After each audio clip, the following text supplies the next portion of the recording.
আসসালামু আলাইকুম। গজ কাপড় দিয়ে সুন্দর এই কুর্তিটি তৈরি করার জন্য এখানে দুই কালারের কাপড় নিয়েছি। একটি প্রিন্টেড কাপড় আর আরেকটি হচ্ছে এক কালারের কাপড়। এই ড্রেসটি তৈরি করতে আমি সুবোতাম ইউজ করেছি এবং কিছু ফ্রিল তৈরি করে নিয়েছি। ড্রেসটি তৈরি করার জন্য এখানে 3 গজ পরিমাণ প্রিন্টেড ফয়েল কাপড় নিয়েছে। কাপড়টি বহরের দিক থেকে 2 ভাঁজ করে নিয়েছি, এরপর আরেকটি ভাঁজ দিয়ে 4 ভাঁজ করে নিয়েছি। বন্ধ দিকটি আমার দিকে রেখেছি। এখন উপরে খোলা পাট থেকে 1 ইঞ্চি মার্ক করে সোজা দাগ দিয়ে নিচ্ছি। সোজা দাগ থেকে কুর্তির লম্বা 40 ইঞ্চি রাখছি। এখানে আপনারা আপনাদের কুর্তির লম্বা অনুযায়ী লম্বাটি নিয়ে নেবেন এবং 1 ইঞ্চি পরিমাণ এক্সট্রা নিচের ঘের সেলাই করার জন্য নিচ্ছি।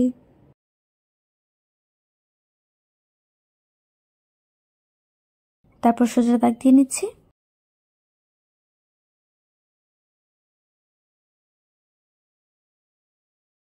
এখন দাগ বরাবর করে কেটে নিচ্ছি। এই অংশটুক দিয়ে হাতা কাটিং করব। তো এখানে দেখুন 1 ইঞ্চি এক্সট্রা মার্ক থেকে আমি শোল্ডার নিব। শোল্ডার নিচ্ছি 7.5 ইঞ্চি।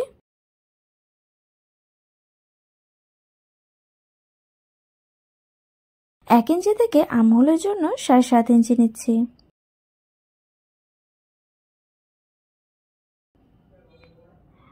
ওয়েস্টের জন্য 14 ইঞ্চি মার্ক করে নিলাম। 1 ইঞ্চি থেকে 7.5 ইঞ্চি পর্যন্ত এল শেপ দিয়ে নিলাম এবং ওয়েস্টেও সোজা দাগ দিয়ে নিচ্ছি। বডি নিচ্ছি 36 ইঞ্চির 4 ভাগের 1 ভাগ 9 ইঞ্চি। ওয়েস্ট নিচ্ছি 23 ইঞ্চির 4 ভাগের 1 ভাগ 7.5 ইঞ্চি। বডি থেকে ওয়েস্ট পর্যন্ত মিলিয়ে নিচ্ছি। সাইডে এক্সট্রা 1.5 ইঞ্চি কাপড় রাখছে। এল শেপের মধ্যে আর্মহোলের শেপটি দিয়ে নিচ্ছি।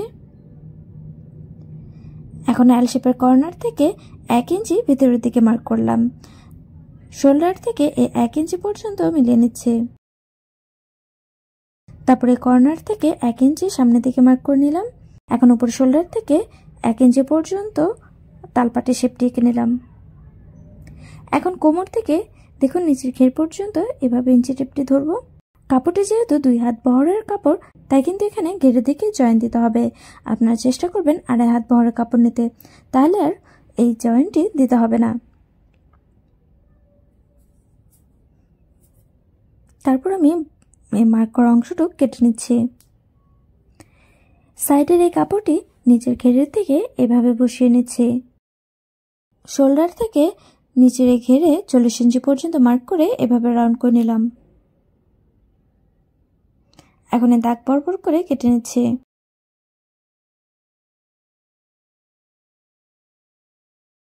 উপরে পার্টটি সরিয়ে নিয়ে নিচের পার্টটি ব্যাক পার্ট রাখছে। তো ব্যাক পার্টে 1 ইঞ্চি যে মার্ক করা ছিল সে মার্কটি করে নিচ্ছি। শোল্ডারটি 1/2 ইঞ্চি ডাউন করে নিচ্ছি। এখন দাগ বরাবর করে কেটে নিচ্ছি।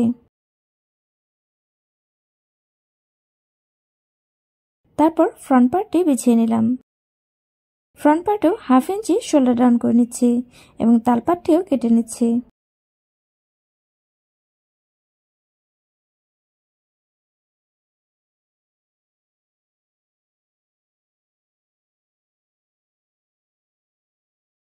তো আবারও ব্যাক পার্টটি নিয়ে ব্যাক পার্টে গলাটি এঁকে নিচ্ছি।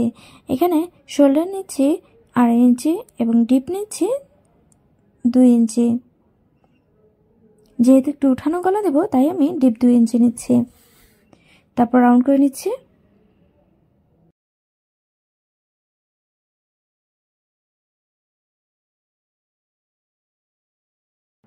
এখন ফ্রন্ট পার্টে শোল্ডার থেকে 12 ইঞ্চি মার্ক করে নিচ্ছি এবং আর্মহোলের দিকে শোল্ডার থেকে 6 ইঞ্চি মার্ক করলাম। এই 12 ইঞ্চি থেকে 6 ইঞ্চি এভাবে মিলিয়ে নিচ্ছি। এখন দাগ বরাবর করে কেটে নিচ্ছি।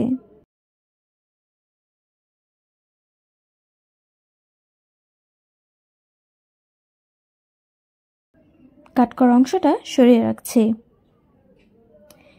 এবং বডি পার্টটিকে সোজাভাবে মিলিয়ে নিচ্ছি। তারপর এখানে 1 কালারের কাপড় কাটিং করে নিয়েছি। সালোয়ার সাইডের কাপড়টিকে 2 ইঞ্চি চওড়া করে কাটিং করে নিয়েছি। একটি সাইড এভাবে ডাবল পরিমাণ ফোল্ড করে সেলাই করে নিব। এখানে কিন্তু একদম চিকন পরিমাণ ফোল্ড করে আমি সেলাই করছি।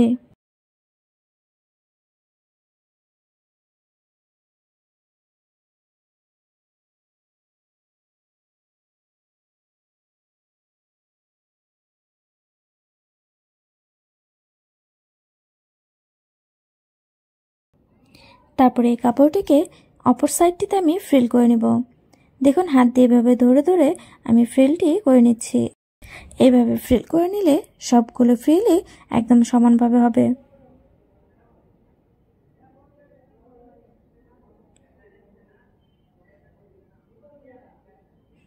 এখন গলার ভি শেপের মধ্যে এই ফ্রিল করা অংশটুক এভাবে রেখে সেলাই করে নেব। ফ্রিল করা অংশটুক ফ্রিল করার পরে আমি ইস্ত্রি করে নিয়েছি। এতে কিন্তু সেলাই ফিনিশিংটি ভালো আসবে এবং ফ্রিল করা অংশটুক উঠে উঠে থাকবে না। আপনারাও চেষ্টা করবেন ফ্রিল করা অংশটুক সেলাই করার পরে ইস্ত্রি করে নিতে। তো এই কর্নারে আসার পরে প্রেসার ফুটটিকে উঠিয়ে নিয়ে সুইটি নিচ দিকে রেখেছি। তারপর কর্নারটিকে ভালোভাবে অপর সাইড দিয়ে সেলাই করে নিচ্ছি।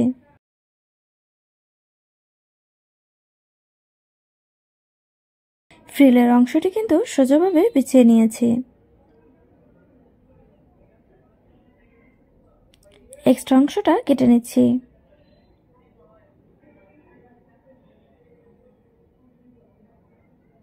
সাইড দিয়ে একটি সেলাই দিয়ে নিচ্ছি যাতে ফ্রিলের অংশটা আর্মহোলের দিকে লেগে থাকে।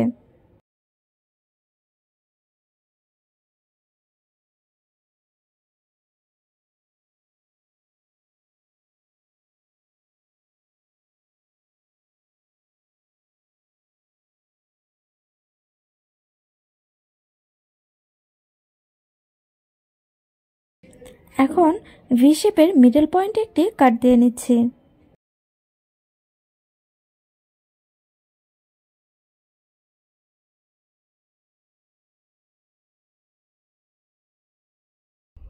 তারপর এখানে একটি ফিউজিংকে দুই ভাঁজ করে নিয়েছি। ফিউজিংটিতে শোল্ডার নিচ্ছি 2.75 ইঞ্চ এবং ডিপ নিচ্ছি 5.5 ইঞ্চ। তারপর বক্স শেপ করে নিচ্ছি।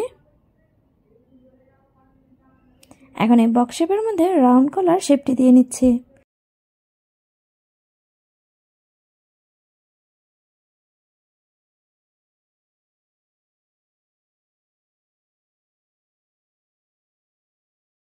ফাইভ ইঞ্চ ডিপ থেকে নিচ দিকে আরো 1 ইঞ্চি ডিপ করে নিলাম।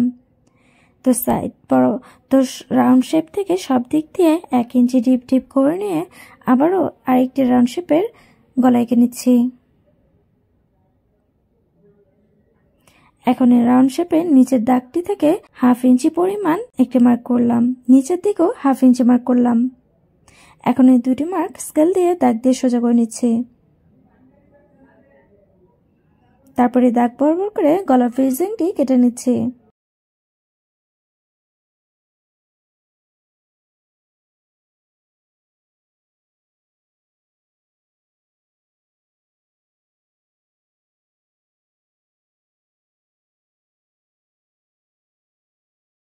ফিউজিংটিকে একটি কাপড়ে স্ট্রে করে নেব। তো দেখুন ফিউজিংটি একটি কাপড়ে স্ট্রে করে নিয়ে এই কর্নার দুটি কাট দিয়ে নিচ্ছি। তারপর সাইডটিকে রাউন্ড করে ফোল্ড করে স্ট্রে করে নেব। আপনার চাইলে সাইডের কাপড়টিকে এভাবে ফোল্ড করে গ্লু দিয়ে লাগিয়ে নিতে পারেন। আমি স্ট্রে করে নিয়েছি। এখন কুর্তির উপর অংশটুক নিয়েছি। উপর অংশের মিডল পয়েন্ট করে গলার ফিউজিং এর কাপড়টিকে উল্টাভাবে রেখে সাইড দিয়ে সেলাই করে নিব। তো সেলাই করার আগে আমি পিন দিয়ে লাগিয়ে নিয়েছি। এখন মিডল পয়েন্ট করে একটি সোজা করে সেলাই দিয়ে নিলাম। তারপর রাউন্ড গলার মিডল থেকে ফিউজিং এর সাইড দিয়ে সেলাই করে নিচ্ছি।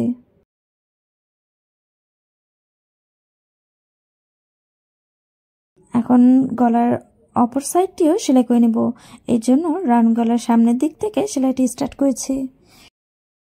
এতে কিন্তু সুতাটা খুলে যাওয়ার ভয় থাকবে না।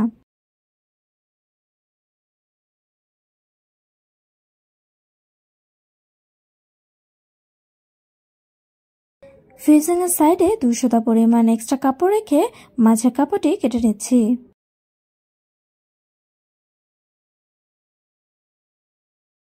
এক্সট্রা কাপড়টি ছোট ছোট কাট দিয়ে নিচ্ছি।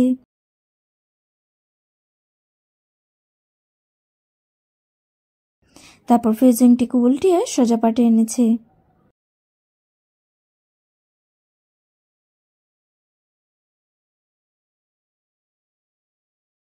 এখন গলার সাইড দিয়ে একটি সেলাই দিয়ে নেব।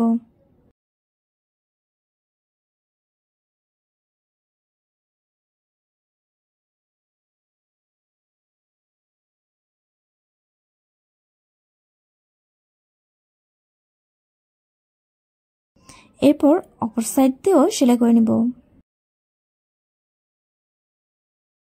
আর নতুন নতুন ডিজাইনের কুর্তির ভিডিও পাওয়ার জন্য আমার চ্যানেলটিকে সাবস্ক্রাইব করে পাশে থাকা বেল আইকনটি অলে ক্লিক করে রাখবেন।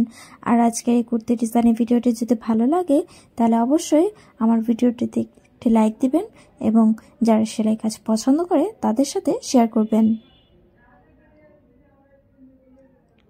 এখন নিচের পার্টের সাথে উপরের পার্টটি জয়েন দিয়ে নিব।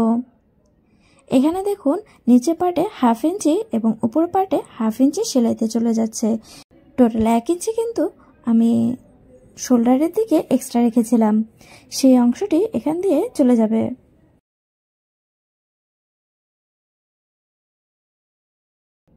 নিচে পার্টটি সোজা পার্টের উপর উপরের পার্টটিকে এভাবে উল্টাভাবে রেখে এর সাইড দিয়ে সেলাই করে নিব। সাইডে 1/2 ইঞ্চি এক্সট্রা কাপড় রেখে সাইডটি সেলাই করছি।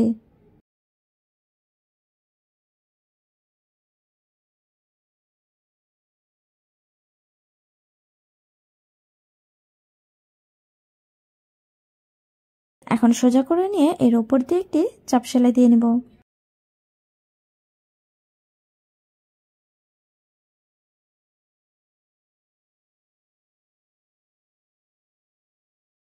তারপর এখানে 3টি শোভাতাম তৈরি করে নিয়েছি।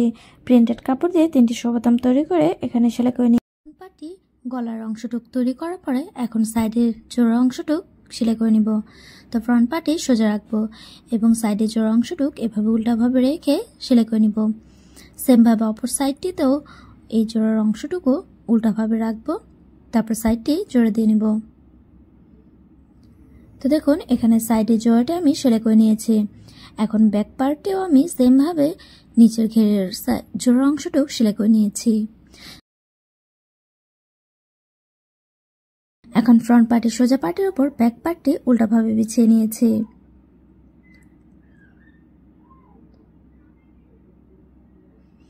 তারপর শোল্ডার দুটি সেলাই করে নিব। শোল্ডারের সেলাইটি কিন্তু অবশ্যই শোল্ডারের সাইড থেকে সেলাই করতে হবে। এরপর বডির সাইডটি সেলাই করে নিব এবং নিচের ঘেরটিকে চিকন পরিমাণ ফোল্ড করে নিয়ে পিকো করে নিব। আপনাদের কাছে পিকো করার মেশিন না থাকলে আপনারা সোজা সেলাই দিয়ে নেবেন। তো দেখুন এখানে শোল্ডার থেকে আমি শোল্ডারের যে সাইডের অংশ জোড়া রয়েছে সেই অংশটি সেলাই করছি এবং এক্সট্রা কাপড়টি গলার দিকে বেরিয়ে আসছে। ব্যাক পার্টে যে এক্সট্রা কাপড় রয়েছে সেটি কিন্তু গলার দিকে এসেছে। এখানে 2 ইঞ্চি চওড়া একটি এক কালারের কাপড় নিয়েছি। কাপড়টি আড়াআড়ি করে কাটিং করে নিয়েছি। কাপড়টিকে 2 ভাঁজ করে নিয়ে গলার ব্যাক পার্টের উপরে সোজা পার্টের উপর দিকে রেখে সেলাই করে নিচ্ছি। ওপেন সাইডটি সেলাই করে নিচ্ছি।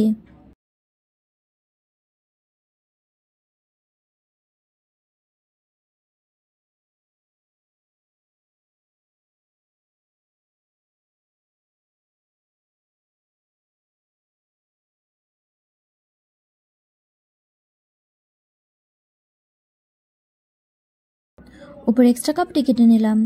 এখন দেখুন এই যে শোল্ডারের যে এখন গলার এক্সট্রা কাপড়টি ছোট ছোট কাট দিয়ে নিচ্ছি। তারপর দুটি শোল্ডার মিলিয়ে নিয়ে গলার পট্টির কাপড়টিকে উল্টিয়ে ব্যাক পার্টে নিয়ে এসেছি এবং গলার দিকে কিন্তু আমি সোজা সেলাই না দিয়ে মেশিনে যে মাল্টি স্টিচের সেলাইটি রয়েছে সেটি দিয়ে নিচ্ছি।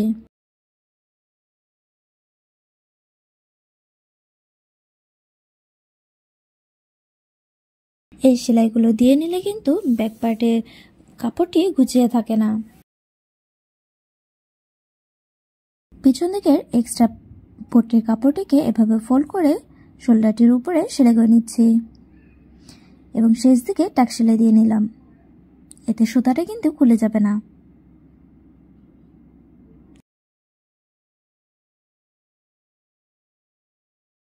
এখন বডির মেজারমেন্ট অনুযায়ী বডি থেকে একদম নিচের ঘের পর্যন্ত আমি সাইডটি সেলাই করে নিচ্ছি।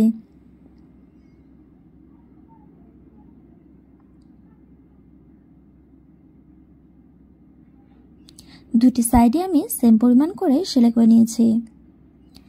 এখন নিচের ঘেরটিকে একদম চিকন পরিমাণ ফোল্ড করে নিয়ে পিকো করে নিব। তো এখানে দেখুন পিকো করার জন্য চিকচাক সেলাইয়ের সবচেয়ে বড় যে সেলাইটি রয়েছে সেই সেলাইটি সিলেক্ট করে নিলাম।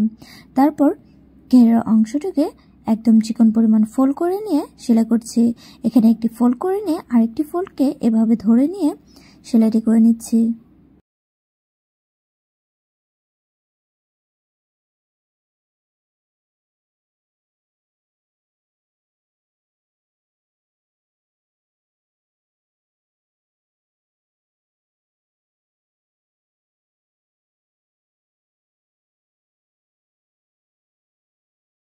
তো দেখুন সাইডটি সেলাই করে আমি নিচের ঘেরটিও সেলাই করে নিয়েছি।